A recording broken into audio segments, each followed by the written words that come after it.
Happy to spend a moment with artist Dave McKean at a public showing of a series of paintings he calls Nitrate.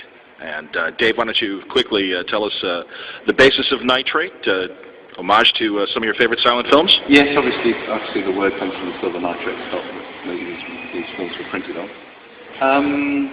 Yes, my first memories of film really were to do with the stills really rather than the films. And the first book I bought was for myself was a book of horror films, stills. And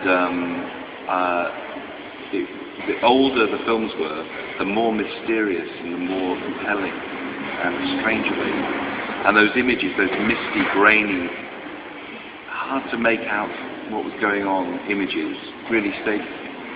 And they stay with me now.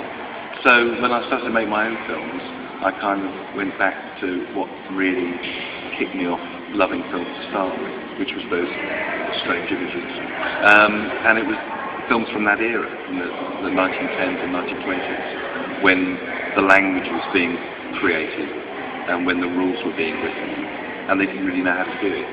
And so you get this wonderful feeling when you start watching a silent film that I don't know what's coming up. I don't know where I'm going to go with it, which is very rare now.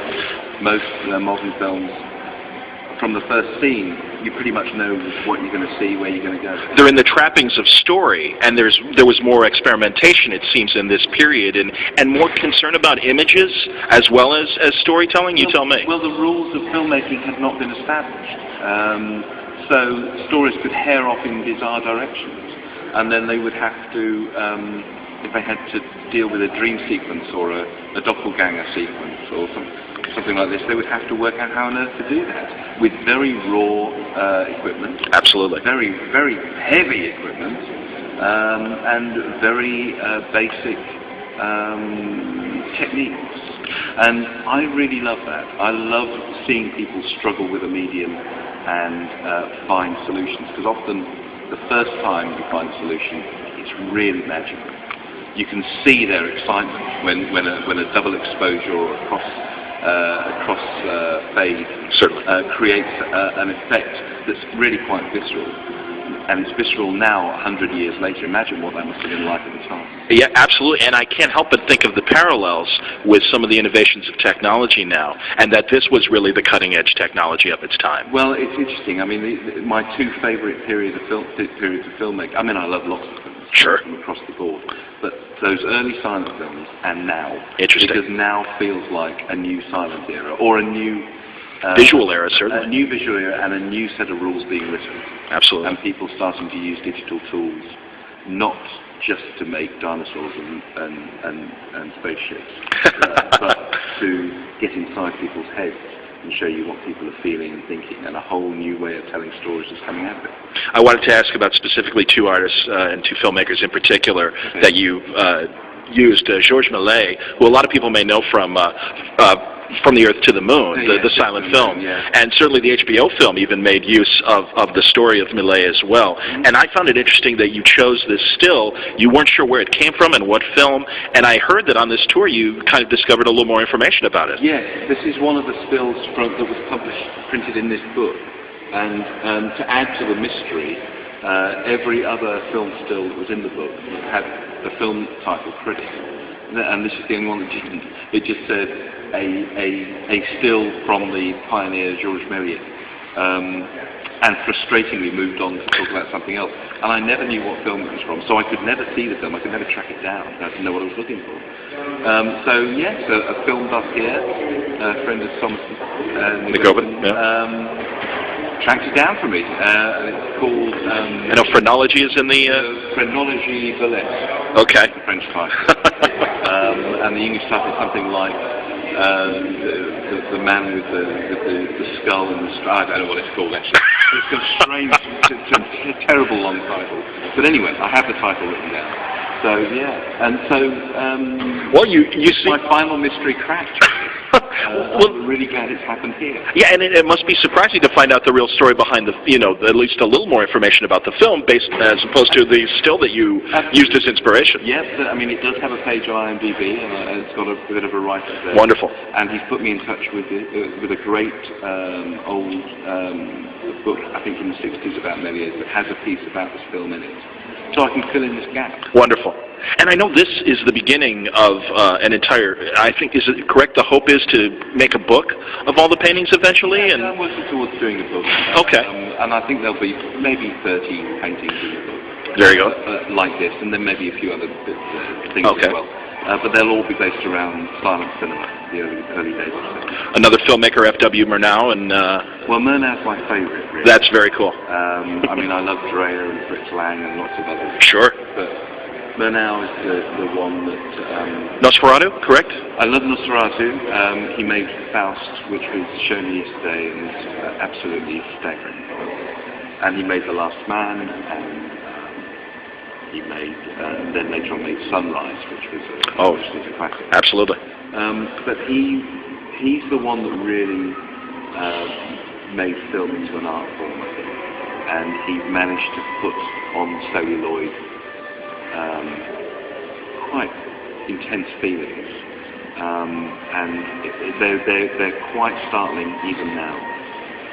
And we watched Faust last night, and certainly there are bits where the effects don't quite work, and there are some strange choices made. But these astonishing images just keep on coming, and they're very influenced by painting and from theatre, and the lighting is so exquisite. I just think it's one of the most beautiful films ever made. That's wonderful. Yeah. Now the tour is leaving Chicago and will be heading towards San Diego for the convention, obviously.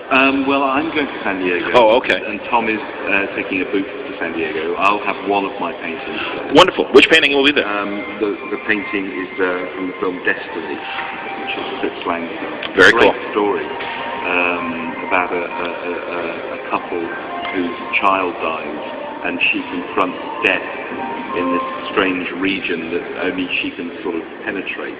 And death is surrounded by candles, and every candle represents a human life. And death makes her a deal that if she can prove why a life should be saved in these three different stories, then he will give her back her baby. Excellent. I mean, that's a strange premise for a film, but it's very beautiful again. So I've done the Portrait of Death. And I've seen the painting that is inspired by the Cabinet of Cagliostro, and thank you very much, Caligari. And my understanding is you're following up with a graphic novel of Caligari as well? Oh, that's another thing, yes. I'm doing a graphic novel, and it's called Caligaro. Okay. Just to be obtuse. It is a sort of rewriting of the story of Caligari, but very different. Okay. And the original Caligari had the script had a real anarchist tone at the centre. And the director of the film, Robert Vine, undercut that by putting an introductory scene, an intro and an outro on the script. Okay. And bizarrely, that became the thing you really remember, the fact that this whole thing is a dream and it's actually taking place in an asylum. That was not part of the script. Oh, interesting. Robert Vine put that on in the end, and it undercut the message. So the writers were not happy, but out of it came the first sort of great twist ending in cinema. So what I wanted to do was try and find a different twist, which I think I've done, but also reinstate the anarchist centre. So it is a truly dark anarchist message in this book, but it will take me a good year or so to do, so that's a ways away. No worries, we're looking forward to it, and really appreciate the tracks of music, film, and graphic novels that come together when people come to appreciate your work. So, as the fire trucks go by us, they're coming to get me. Only Chicago, I'm telling you. No, thank you very much for spending a moment with us. The exhibition is called Nitrate, and we look forward to seeing Destiny at San Diego Comic-Con and continued success. And I know that the big exhibit is coming in 2010 in Los Angeles. Yes, all the a large amount of the paintings and a lot of Tom's extraordinary collection of original cinema posters and some projections, all kinds of things will happen in LA. We will point people to the Century Guild blog and your own blog as well for further information on that. Thank you for taking a moment with us, Dave McKean.